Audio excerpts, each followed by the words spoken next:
Hi guys! In today's episode we're gonna talk about LucasArts' first attempt on making a first-person shooter. And you know what? They've nailed it at the first try. Let's take a look. I've watched the movies over and over again, from their releases on VHS to the latest Blu-ray discs, and played almost every game there is based in this great universe. The game I bring you today is my favorite first-person shooter of all time, Star Wars Dark Forces.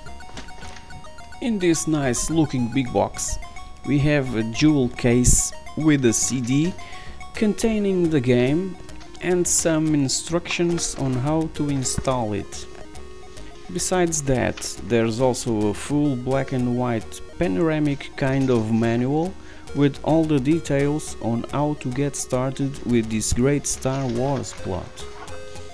From the website replacementdocs.com, I've downloaded and printed the Dark Forces official player's guide with 259 pages of Jedi tips, cheat codes, general strategies and detailed info on how to advance through each level.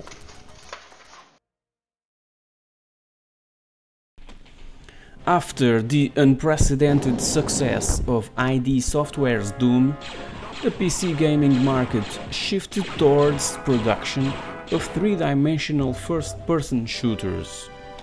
LucasArts contributed to this trend with the 1995 release of Star Wars Dark Forces, a first-person shooter that successfully transplanted the Doom formula to a Star Wars setting. The game was well received and spawned a new franchise, the Jedi Knight games. This began with the sequel to Dark Forces, Jedi Knight Dark Forces 2, released in 1997.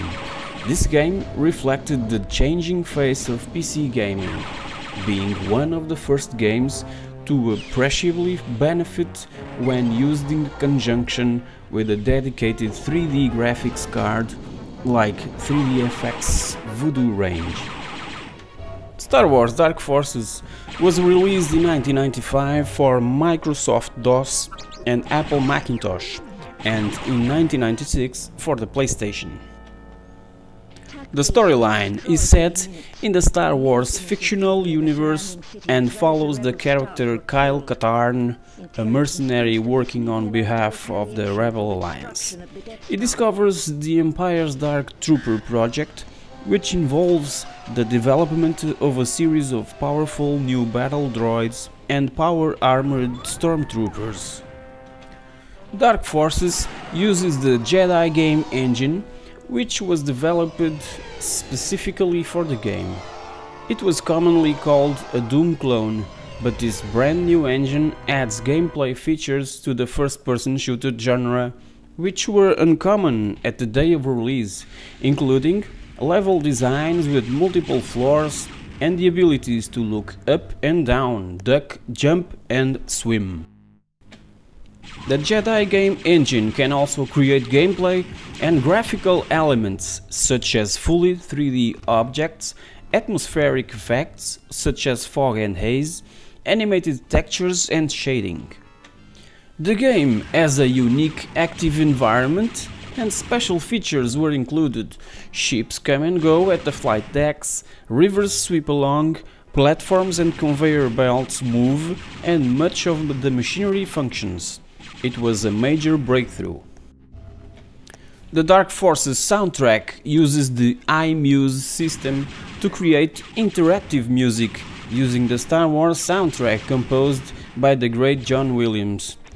What it does is that it simply synchronizes music with the visual action in the game and transitions from one musical theme to another. iMuse sounds like something that came out of the creative mind of Steve Jobs, but no, it was developed in the early 1990s by composers Michael Land and Peter McConnell, while working at LucasArts and is patented by LucasArts. The first game to use iMuse was Monkey Island 2: LeChuck's Revenge, and it has been used in all LucasArts adventure games since. Critics gave very favorable reviews to the DOS and Macintosh versions of Star Wars Dark Forces, but not to the PlayStation version. The DOS and Macintosh versions were praised for the level design and technological advances. The PlayStation version was criticized for having poor graphics and slow frame rates, reducing playability. Doom and Doom 2 are considered to be classics, and even the newer players have heard of them. But I believe that Star Wars Dark Forces is a far superior title for all those reasons I've mentioned before. The Dark Forces strategy guide even claims that development was well underway before the original Doom was released, and that the game was pushed back so that it could be polished. Now, a fun fact: the game was banned from Germany because they saw it as a Doom clone. How stupid is that? More stupid is that when I captured some footage from Dark Forces using Nvidia's brand new Shadowplay software, it created a folder on my computer called Wolfenstein 3D. Even today, Dark Forces continues to be seen as a Doom clone. How sad is that? Star Wars Dark Forces will forever be one of my favorite games of all time. Besides being this phenomenal game, it was the first one that I bought with my own money and holds a special place in my collection.